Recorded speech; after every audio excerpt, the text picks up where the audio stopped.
Audio Jungle.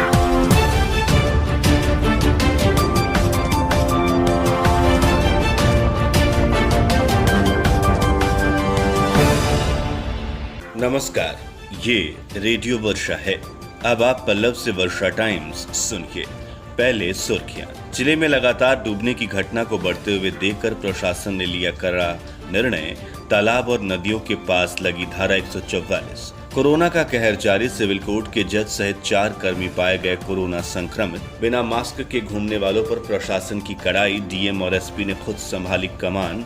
Lockdown का पालन नहीं करने वालों को लगी फटकार। और इटवा पुलदाहा नदी में डूबकर एक युवक लापता, खोज जारी।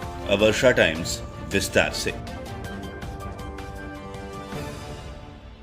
लगातार बरसात के मौसम के बाद जिले में डूबकर मरने वालों की संख्या बढ़ रही है। डूबने की इस बढ़ती हुई घटना को देखते हुए जिला प्रशासन ने कड़े कदम उठाए हैं। जिला पदाधिकारी अरशद अजीज के आदेश के बाद सभी तालाबों और नदियों के आसपास धारा 144 लगा दी गई है। नदियों और तालाबों में नहाने वालों पर कड़ी कार्रवाई की जाएगी। इसको लेकर जिला अधिकारी ने सभी थानाध्यक्ष, सीओ, वीडियो को आदेश जारी करते हुए आदेश का अनुपालन करने का निर्देश दिया है। जिले में लगातार डूबने से लोगों की मौत हो रही है। ज्यादातर किशोर इस तरह की घटना का शिकार हो रहे हैं। या तो वो बाढ़ देखने जा रहे हैं या नदी में नहाने, जिस वजह से वो डूबकर मर जाते हैं। इस पर जिला प्रशासन ने कड़ा रुख इख्तियार किया है और धारा 144 के साथ साथ नदी और तालाबों में नहाने वालों पर कड़ी कार्रवाई का भी निर्देश जारी किया गया है। जिले में कोरोना संक्रमण का मामला थमने का नाम नहीं ले रहा है। रोज नए मामले सामने आ रहे हैं। अब ये मामले प्रवासियों से निकलकर आम लोगों तक पहुंच गए हैं। जिनकी कोई ट्रैवल हिस्ट्री नहीं है, उन्हें भी कोरोना संक्रमण हो रहा है और वो लोग भी कोरोना की चपेट में आ रहे हैं। कोरोना का सोर्स अभी भी प्रशासन के लिए टेढ़ी खीर है। आखिर ये लोग किस तरह से संक्रमित हो रहे हैं जबकि इनकी कोई ट्रैवल हिस्ट्री नहीं है। इसी क्रम में सिविल कोर्ट के जज सहित 4 कर्मचारी कोरोना पॉजिटिव पाए गए।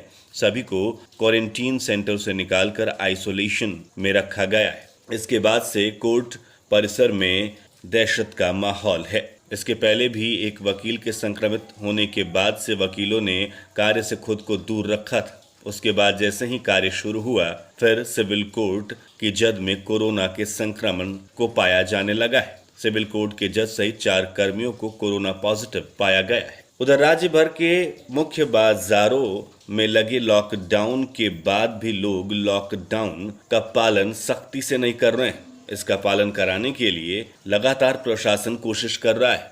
आज डीएम और एसपी ने बिना मास्क घूमने वालों को सबक सिखाने के लिए खुद कमान संभाली। कई लोगों को डीएम और एसपी ने फटकार भी लगाई और चालान भी काटे गए। मीरगंज, थावे और गोपालगंज शहर के चौक चौराहों का डीएम और एसपी ने औचक निरीक्षण किया।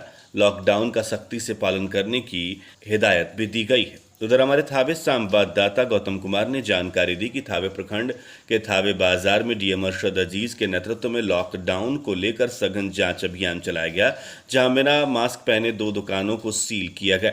बताया जाता है कि कोरोना संक्रमण महामारी के लगातार बढ़ रहे मामले को देखते हुए बिहार सरकार ने 16 जुलाई से 31 जुलाई तक पूरे बिहार में संपूर्ण लॉकडाउन लगाया है, जिसको लेकर डीएम लगातार लोगों से अपील कर रहे हैं कि बिना आवश्यक काम और बिना मास्क लगाए हुए कोई भी व्यक्ति घर से बाहर ना निकले, वह सोशल डिस्टेंसिंग का पालन करे।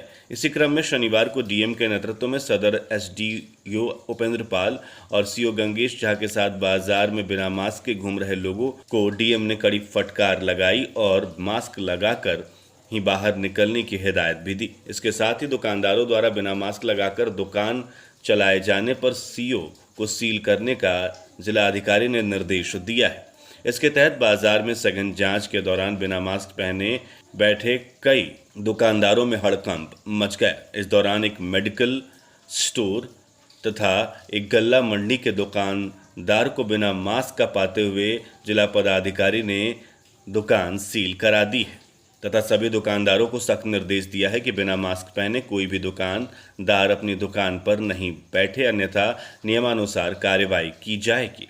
गोपालगंज जिले में बिजली का अलर्ट जारी किया गया है। सुबह 10 बजे से दोपहर 3 बजे तक बिजली नहीं रहेगी। सदर प्रखंड के बजरीला, तकिया, फतहा, भिड़िया, सुकुलवा, पसर, माइक डेरवा और कुन्हवा में बिजली नहीं रहेगी। सतरघाट पुल के अप्रोच पथ के टूटने और गोपालगंज जिले में बाढ़ की आशंका के बाद जन अधिकार पार्टी के नेता पप्पू यादव गोपालगंज पहुंचे। बैकुंठपुर के सतरघाट अप्रोच रोड का उन्होंने जायजा लिया। बैकुंठपुर में टोटल लॉकडाउन के बावजूद सैकड़ों की संख्या में लोग उपस्थित हुए। पप्पू यादव ने नीतीश सरकार पर जमकर हमला बोला। कहा कि जनता के पैसे से हर साल तटबंधों की मजबूती पर खर्च किया जाता है, अरबों करोड़ों रुपए, फिर भी तटबंधों के अंदर लोगों को काफ़ी परेशानी होती है। उधर माझा में पहुंचे राष्ट्रीय अध्यक्ष पूर्व सांसद पप्पू यादव ने माझा के कोयनी में पहुंचकर बाढ़ में डूबे छात्र के परिजनों से मुलाकात की। मृत छात्रों के परिजनों को उन्होंने सांत्वना दिया। बलुही और गौसिया में बाढ़ पीड़ितों से भी उन्होंने मुलाकात की और उनके हाल को जाना। हमारे माझागढ़ संवाददाता ने जानकारी दी कि लोगों ने पप्पू यादव से मांग की है। 10-10 लाख मुआवजा दिलाने की मांग करते हुए उन्होंने परिजनों को सांत्वना दी है। थावे थाना क्षेत्र के इटवा पुल में नहाने के दौरान डूबने से इंटर के छात्र की मौत हो गई। बताया जाता है कि थाना क्षेत्र के लछवार गांव के हरेंद्र सिंह के 18 वर्षीय पुत्र मोहित कुमार सिंह अपने गांव के 4-5 साथियों के साथ इटवा पुल में नहाने के लिए शनिवार को गया, जहां सभी साथी पुलिया से कूदकर नहा रहे थे। साथियों के कहने पर इसने भी इटवा पुल स्थित पुराने पुलिया से तेज गति से बह रहे दाहा नदी में लगभग 1 बजे दिन में छलांग लगा दी। सभी को तैरना आता था, लेकिन मोहित को तैरना नहीं आता था। पानी में डूबने से युवक लापता हो गया। डूबने के बाद लगातार उसकी जांच की जा रही है। वहीं डर से उसके साथ नहा रहे युवक तैरकर पानी से बाहर निकले और भाग गए। बताया जाता है कि हरेंद्र सिंह विदेश में रहकर काम करते हैं। 2 साल से विदेश में काम कर रहे हैं। मोहित कुमार इस वर्ष इंटर की परीक्षा में पास हुआ था।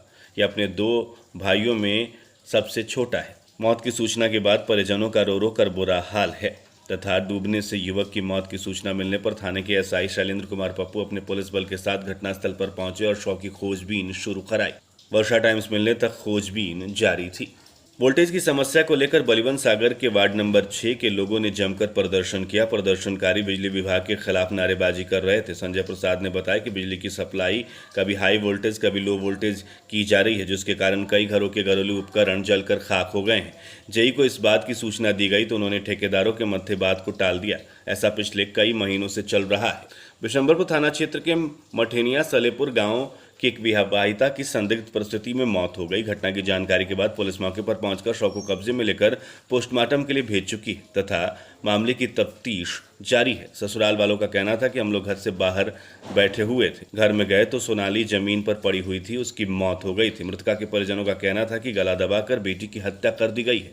घटना शुक्रवार की शाम 8 बजे की बताई जा रही है। 18 माह पहले मृतका सलोनी कुमारी की शादी संजय कुमार पांडे के साथ हुई थी। सोनाली का बेटा सक्षम अभी 8 माह का है। उधर जिले में इंसानियत को शर्मसार करने वाली घटना घटी है। नवजात को सड़क के किनारे लवारिस फेंक दिया गया। एक महिला ने नवजात को अपने पास रखा है। सड़क के किनारे खेत में बिलखता हुआ नवजात पाया गया था। बोरे थाना क्षेत्र के शुकुल डुमुर गांव का मामला बताया जा रहा है। अब अंत में सुर्खियां एक बार फिर।